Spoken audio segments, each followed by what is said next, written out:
காலையில் டீ காஃபிக்கு பதிலாக இந்த ட்ரிங்க் ட்ரை பண்ணி பாருங்கள். இது ஒரு டீடாக்ஸ் ட்ரிங்க்.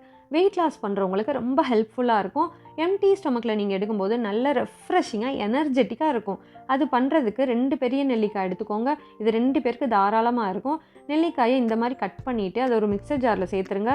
அது கூட 2 பல் பூண்டு, 1 துண்டு இஞ்சி, கொஞ்சமாக புதினா, 1 டீஸ்பூன் சீரகம் சேர்த்துக்கோங்க. சேர்த்துட்டு இதில் ஃபஸ்ட்டு கொஞ்சமாக தண்ணி சேர்த்து அரைச்சிக்கோங்க. நிறைய தண்ணி சேர்த்துட்டிங்கன்னா அரைபடாது. அதனால் ஃபஸ்ட்டு கொஞ்சமாக தண்ணி சேர்த்துட்டு இந்த மாதிரி அரைச்சிருங்க. அதுக்கப்புறம் இதில் 1 டம்ளர் தண்ணி சேர்த்துட்டு நல்லா அரைச்சிருங்க. இந்த மாதிரி அரைச்சிருங்க. அரைச்சிட்டு இதை ஃபில்ட்ரு பண்ணி டெய்லி எடுத்துக்கோங்க. டெய்லி நீங்கள் இந்த ட்ரிங்க் எடுத்துக்கும் போது உங்களுக்கே உங்கள் பாடியில் டிஃப்ரென்ஸ் தெரியும். இது டைஜஷனுக்கு, ஹேர் க்ரோத்துக்கு, வெயிட் லாஸ்க்கு எல்லாத்துக்கும் ரொம்ப ஹெல்ப்ஃபுல்லாக இருக்கும். ஆம்லா வச்சு இந்த ஹெல்த்தி ட்ரிங்க் ட்ரை பண்ணி பார்த்துட்டு கமெண்ட் பண்ணுங்கள். Happy cooking, happy plate.